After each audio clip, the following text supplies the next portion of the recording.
Bonjour à vous tous et merci de regarder aujourd'hui aussi cette vidéo du mini-séminaire sur la loi du soleil. Voilà, donc nous avons commencé à lire le chapitre 6, le dernier, le chemin d'El Cantare. Et aujourd'hui, nous allons étudier la section 2, renoncer aux attachements. Hein, donc le titre lui-même parle beaucoup, en fait, parce que vraiment, je peux vous dire, avec une très profonde conviction, que cette phrase, renoncer aux attachements, est l'élément clé si on veut progresser spirituellement tout en étant en vie sur Terre. Vivre dans ce monde nous mène naturellement et presque systématiquement à nourrir beaucoup d'attachements aux choses terrestres, aux choses que nous vivons dans ce monde. Ça peut être des choses matérielles, ça peut être des relations humaines, ça peut être à tout ce qu'on peut obtenir dans ce monde.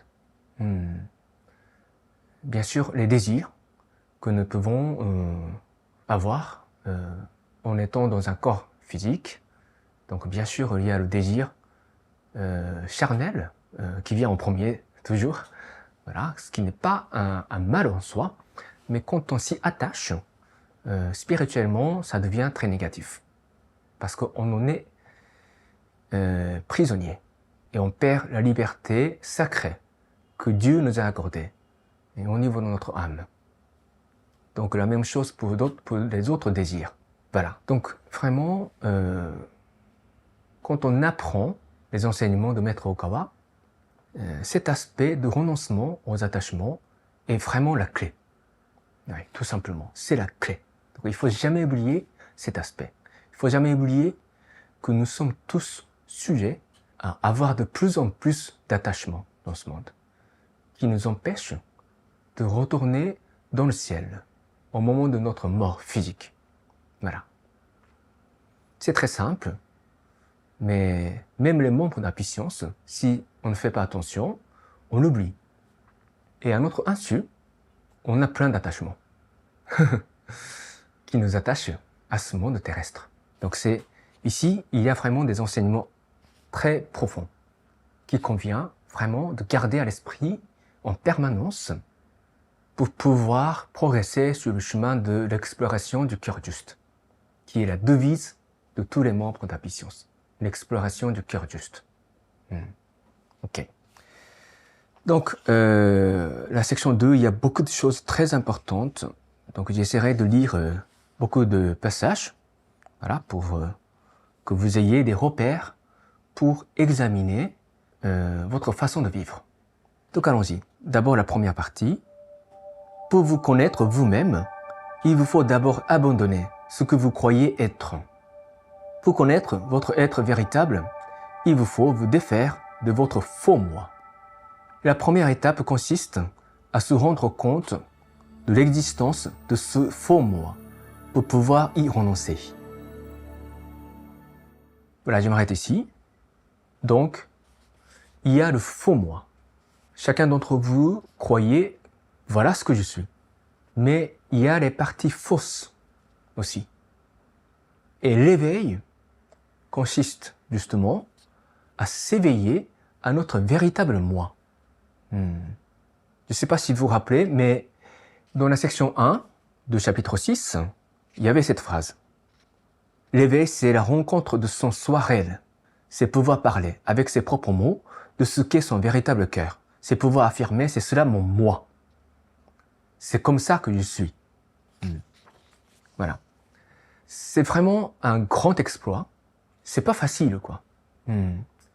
Pouvoir vraiment affirmer, là, c'est ça, ce que je suis. Donc, ça demande beaucoup de travail. Au moins 10 ans de travail, de recherche sur nous-mêmes pour trouver quelque chose. Voilà. Donc, c'est pour ça que je répète toujours qu'il faut continuer à étudier les enseignements de Maître Okawa, à les mettre en pratique. Au bout de 10 ans, vous serez capable de dire quelque chose sur vous-même, sur ce que vous êtes vraiment. Voilà. Ok, donc pour cela, il faut se rendre compte de notre faux moi. Parce que tant qu'on mélange les deux, notre vrai moi et notre faux moi, on ne peut pas progresser davantage. Il faut essayer de se rendre compte de l'existence de notre faux moi en nous. Voilà, donc Maître Okawa va nous donner, tout au long de cette section 2, des repères pour repérer notre faux moi. Ok? Donc, je vais vous les présenter et à la fin de cette session, vous aurez le temps pour réfléchir sur vous-même, pour repérer ce que sont vos faux moi. Ok? Donc, je vais continuer. Donc, le premier faux moi. Le moi qui s'empare de l'amour des autres. Le premier des faux moi est celui qui ne cherche qu'à s'emparer de l'amour des autres. Se trouvons au sein d'un monde où tout a été offert gratuitement. Pourquoi les êtres humains ne pensent-ils qu'à obtenir davantage? Ils bénéficient déjà de l'amour inconditionnel de Dieu. Alors quand, avec quel autre amour sauront-ils se contenter? Seuls ceux qui ne connaissent pas l'amour de Dieu tentent de s'emparer de l'amour des autres. Parce qu'ils sont en proie des attachements illusoires. Tant qu'ils y tiennent, ils n'auront jamais accès au bonheur véritable. Voilà. Donc ça, c'est le premier faux moi. Donc il faut réfléchir sur vous-même. Est-ce que vous ne cherchez pas à vous emparer de l'amour des autres? C'est toujours le cas, en fait. Ça fait partie de notre instinct même. On veut être aimé. On veut prendre l'amour des autres.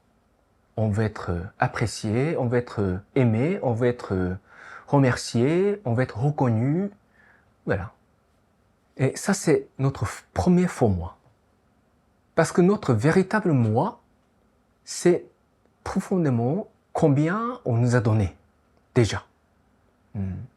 Notre vrai moi est conscient du fait que Dieu, le Créateur, le Seigneur Elkantaré, nous a tout donné, déjà. Et la preuve, vous êtes là, en train de regarder cette vidéo.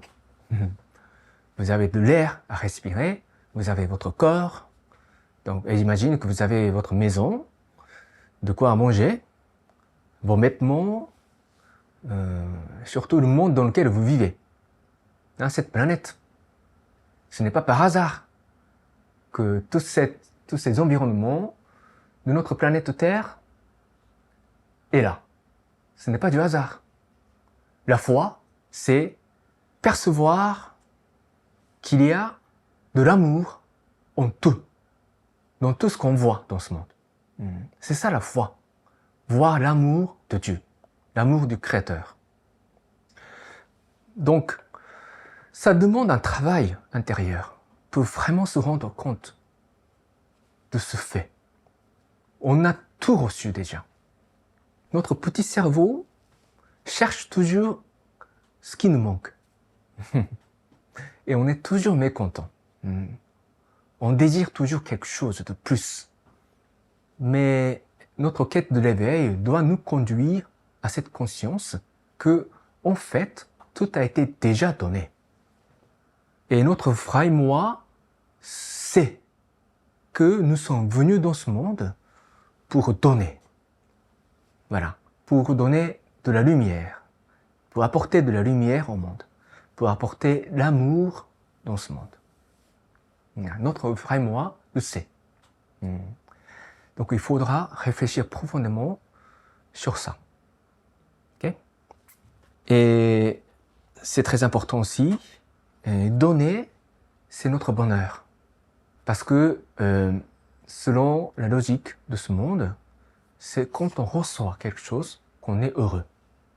Mais la vérité spirituelle, c'est l'inverse.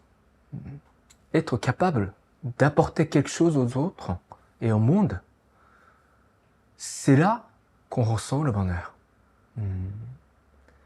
Donc il faudra offrir votre esprit et pour pouvoir accepter cette règle qui règne en vous, en réalité. C'est ça, en fait, la sagesse. Connaître exactement les règles de notre esprit. C'est ça, la sagesse. Ok?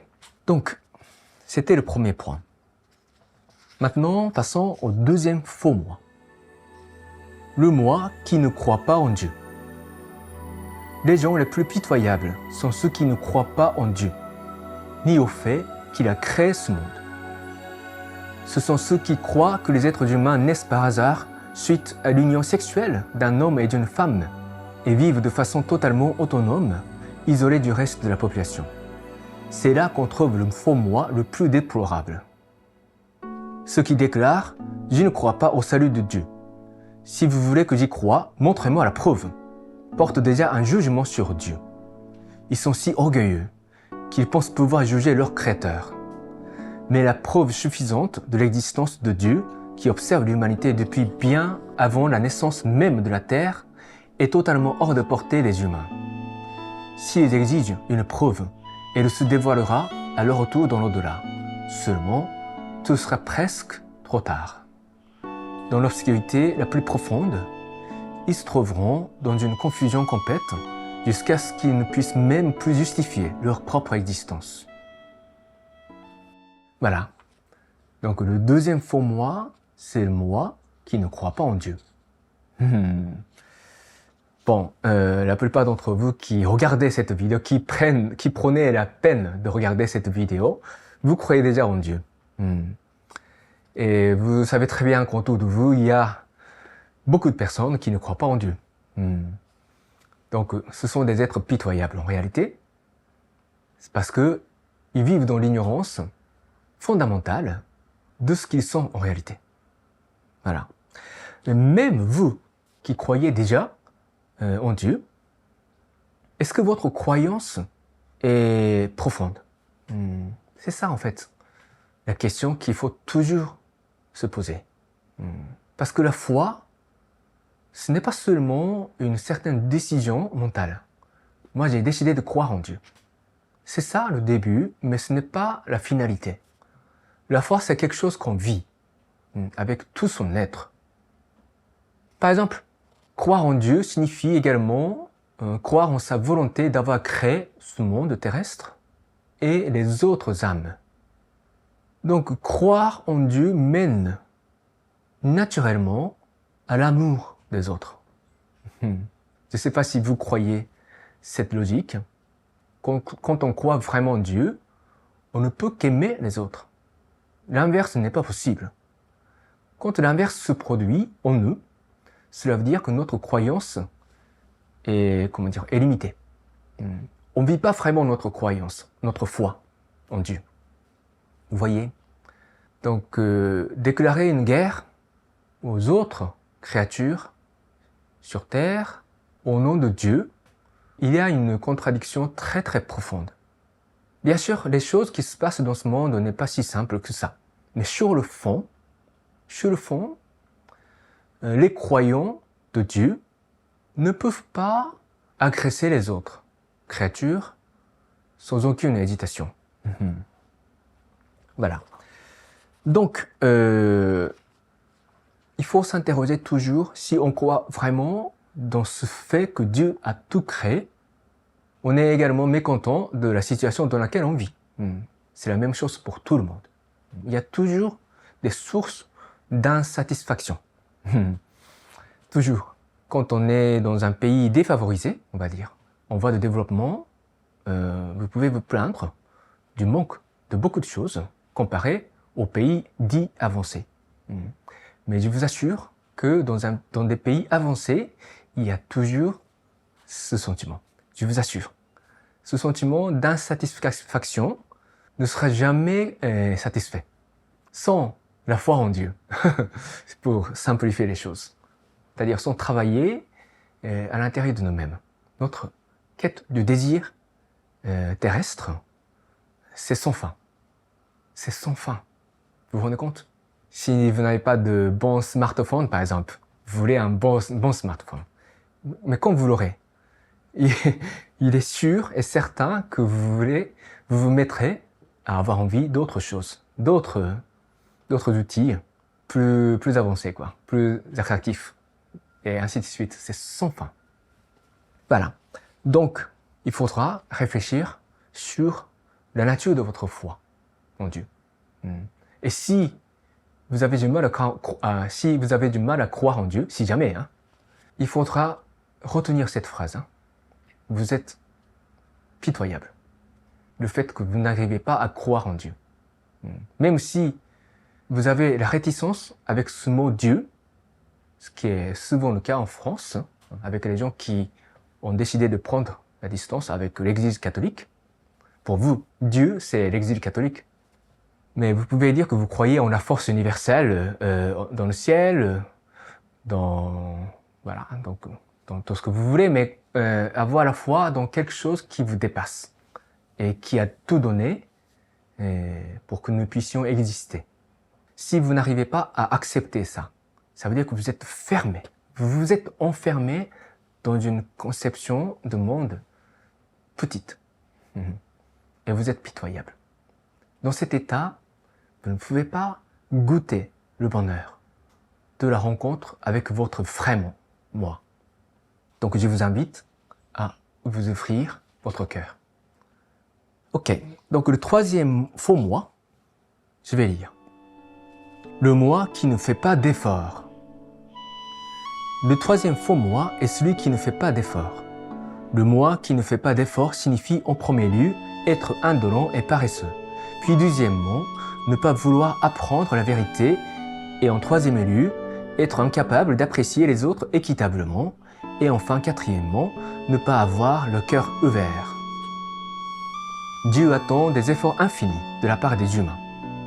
Donc ceux qui n'en font pas ne méritent pas d'être considérés comme ses enfants. Faites-vous des efforts sincères tous les jours. Essayez-vous d'approfondir chaque jour votre connaissance de la vérité. Appréciez-vous les autres à leur capacité, à leur juste valeur. Et enfin, vivez-vous à cœur ouvert. Sans lui, aucun progrès n'est possible. Sans lui, aucun apprentissage réel de l'âme n'est envisageable. Avoir le cœur ouvert constitue en soi-même une vertu, un état conforme à la volonté de Dieu. Faire le raisonneur sans écouter attentivement ce qu'on vous dit est l'apanage d'un cœur qui n'est pas ouvert. Ok, donc le troisième faux moi, c'est le moi qui ne fait pas d'effort. Donc là aussi, ça s'applique à tout le monde. Je pense qu'aucun d'entre vous ne peut déclarer avec une totale confiance que vous faites complètement des efforts. Vous êtes toujours allé jusqu'au bout dans vos efforts. Vous ne pouvez pas dire ça, je crois. Moi, c'est pareil aussi. Il y a une partie de moi qui est paresseuse. Donc ça, c'est le faux moi qui est en moi. Vous voyez? Donc je réfléchis constamment. Qu'est-ce qui m'empêche à faire des efforts? Parce que moi, je connais cet enseignement intellectuellement. Mais il y a quelque chose qui me bloque, certainement, à un certain moment donné de la journée, par exemple. Donc je réfléchis. Qu'est-ce qui me bloque d'être mon vrai moi? Bien sûr, je peux me fatiguer, et puis j'ai besoin de me reposer, ainsi de suite. Mais voilà, la paresse, au vrai sens du terme, ce n'est pas seulement le repos physique, c'est ne pas être actif au niveau de notre esprit.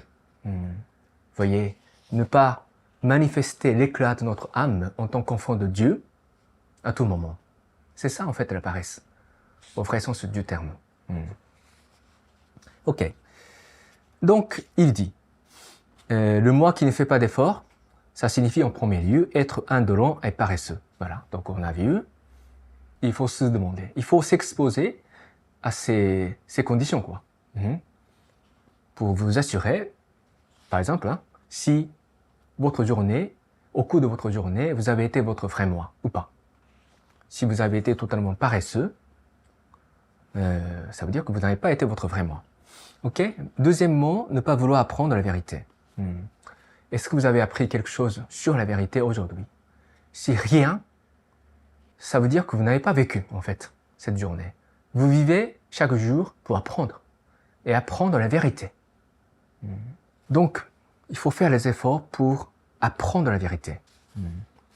Pour les membres d'Happy Science, bien sûr, c'est d'abord les enseignements de Maître Okawa. Est-ce que vous avez appris quelque chose en rapport avec les enseignements de Maître Okawa aujourd'hui? Si vous ne pouvez pas dire quelque chose, ça veut dire que vous n'avez pas vraiment vécu. Votre vrai moi n'a pas vécu aujourd'hui. Ok? Troisième lieu, être incapable d'apprécier les autres équitablement. Est-ce qu'on a apprécié les autres personnes de manière équitable, à leur juste valeur? Parce que quand on est paresseux, notre nature divine nous conduit à une certaine culpabilité que nous voulons consoler en voyant les défauts chez les autres. Et les autres sont tout aussi paresseux. Et ça nous rassure en quelque sorte. Mais ce n'est pas une bonne attitude. Voilà. Donc il faut toujours voir les autres de manière équitable. Les autres personnes sont des enfants de Dieu, en train de faire des efforts pour progresser. Donc chaque enfant de Dieu doit adopter cette attitude pour apprécier correctement les autres enfants de Dieu. C'est comme ça que nous allons pouvoir construire un monde idéal, l'utopie. Vous n'êtes pas les seuls enfants de Dieu. Notre devoir en tant qu'enfant de Dieu, c'est d'inviter à éveiller à cette conscience divine les autres personnes. Ok. Et quatrièmement, ne pas avoir le cœur vert. Je pense que c'est très difficile, avoir le cœur vert. Surtout vous qui avez reçu l'éducation à la française, qui favorise un petit peu excessivement l'esprit critique. L'esprit critique est nécessaire, certes. Je ne dis pas que c'est pas nécessaire. Mais il y a le danger aussi. Vous n'avez pas le cœur vert. Vous n'écoutez pas les autres attentivement. Vous cherchez des arguments pour contredire. Cette attitude ne vous mène pas forcément à la vérité, à l'éveil. Parce que sur le fond, notre petite tête ne peut pas juger l'ampleur de l'univers. Le cœur de Dieu, le Créateur, qui existe depuis même notre planète, donc bien avant notre naissance des êtres humains sur Terre. On ne peut pas juger. Donc vous ne pouvez pas critiquer la volonté de Dieu. Tout ce qu'on peut, c'est essayer de saisir progressivement son cœur, sa volonté et son existence. Voilà. Donc, avoir le cœur vert, c'est difficile, je crois, pour vous. Donc il faudra toujours commencer par s'en rendre compte. Est-ce que vous n'avez pas ce réflexe de contredire tout le temps? Est-ce que vous pouvez accepter vos fautes, vos erreurs? Est-ce que vous êtes capable de dire « je suis désolé ». Toutes mes excuses. J'ai fait une bêtise. Je vais me rectifier. Ou est-ce que vous pouvez accepter vraiment les enseignements de Dieu? Voilà. À défaut d'un tel cœur ouvert, vous ne pouvez pas bénéficier de cette félicité suprême d'être en lien avec le Créateur. Donc, ça veut dire que vous ne pouvez pas vivre le bonheur profond. Je trouve ça très profond comme problème dans la société francophone. Je pense qu'il faut apporter certaines solutions à cet égard. Voilà. Ok. Donc, il faudra réfléchir sur vous-même en vous référant à cette critère aussi. Donc maintenant, le quatrième et dernier point. Le moi en proie à de multiples attachements. Le faux moi est en fin de compte celui qui est empli d'attachements. Connaître son vrai moi, c'est vivre chaque jour avec un cœur à l'unisson de celui de Dieu. Et vivre avec le cœur de Dieu, c'est vivre au quotidien avec la conscience que ce monde n'est qu'un lieu illusoire pour nous améliorer, qu'il faudra un jour retourner dans l'au-delà en laissant tout derrière. La vie terrestre est éphémère et il nous faut vivre chaque jour comme si c'était le dernier, car nous ne savons jamais quand la mort nous appelle. Aucune âme du ciel n'est attachée au monde terrestre, mais toutes les âmes de l'enfer lui restent très attachées. N'oubliez jamais ce fait. Voilà. Donc, attachement. le moi qui est empli d'attachements terrestres, c'est notre faux moi. Finalement, les trois premiers points, les trois premiers faux moi, le moi qui s'empare de l'amour des autres, le moi qui ne croit pas en Dieu, le moi qui ne fait pas d'efforts, en fin de compte, c'est le moi qui est empli d'attachement aux choses qui ne nous appartiennent pas, c'est-à-dire les choses terrestres. Ok? Donc, il faudra réfléchir sur ça. Est-ce que, au début de cette journée, votre journée, est-ce que vous vous êtes dit, ce jour pourrait être le dernier de mon existence terrestre? Est-ce que vous aviez cette conscience au cours de cette journée? Sinon, ça veut dire que vous n'avez pas été votre vrai moi. Vous voyez? C'est ça en fait, c'est ça la manière dont on doit s'exposer à cet enseignement. Les choses de ce monde nous apparaissent tellement réelles à nos cinq sens, nos yeux, notre nez, notre bouche, nos oreilles, nos touchés. Ces choses nous apparaissent tellement réelles. Donc, il faut une certaine détermination pour considérer que tout est éphémère dans ce monde.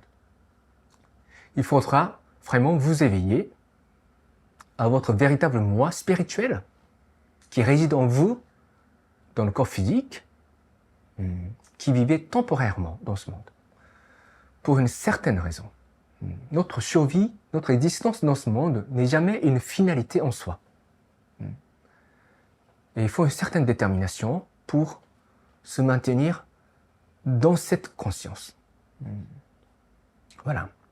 Donc à la fin, Maître Okawa dit quelque chose d'extraordinaire.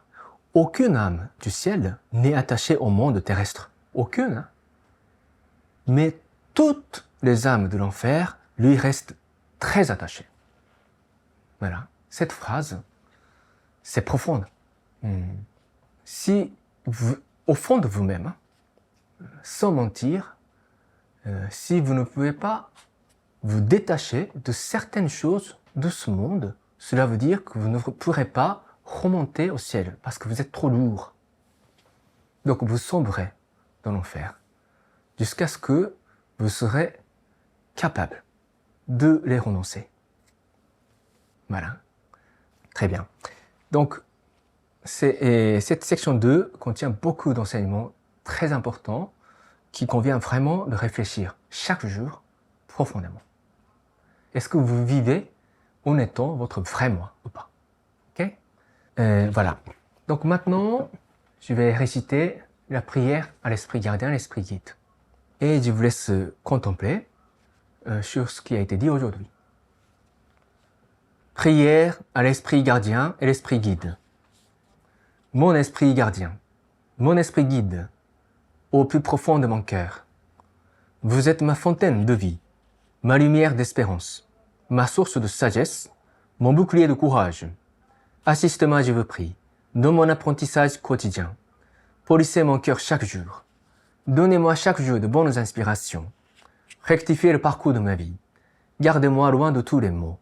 Guidez-moi chaque jour dans une existence encore meilleure. Je vous remercie sincèrement.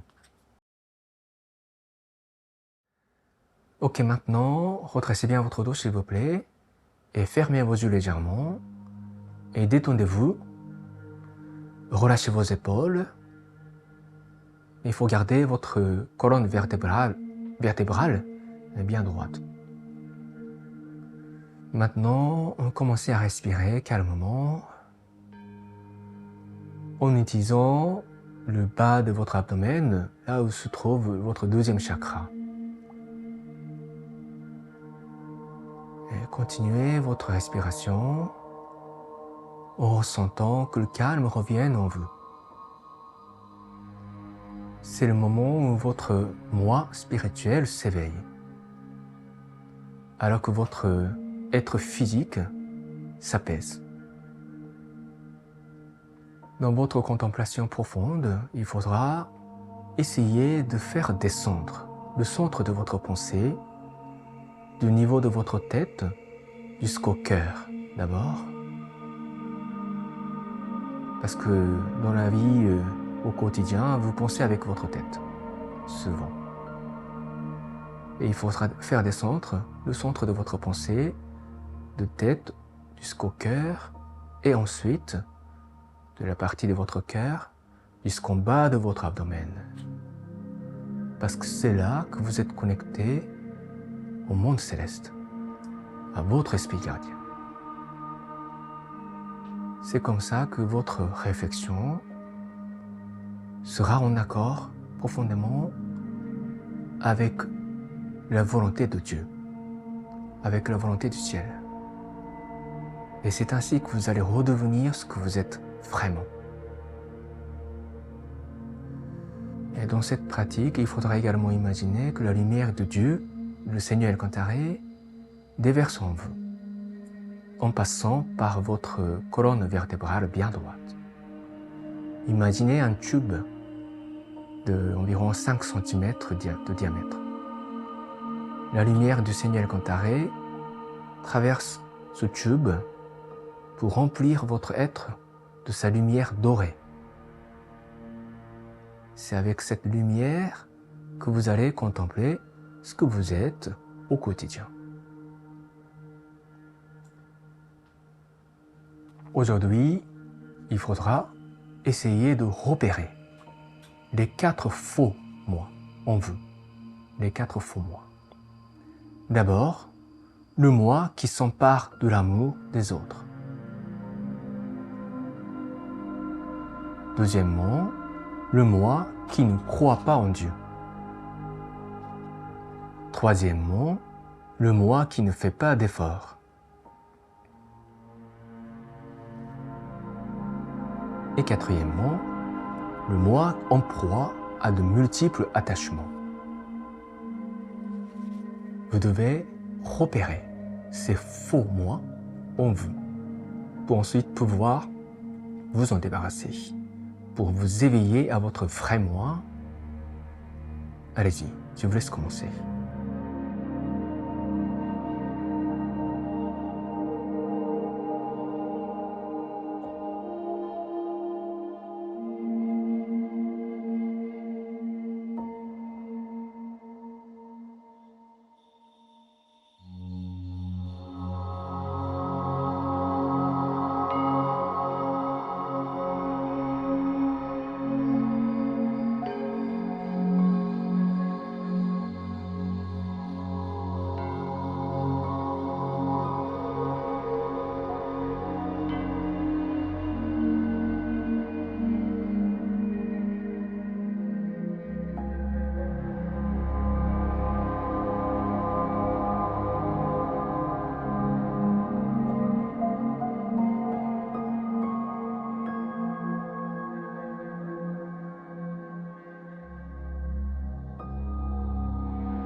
Ok, c'est bon, merci beaucoup. Vous pouvez terminer votre contemplation et ouvrir vos yeux.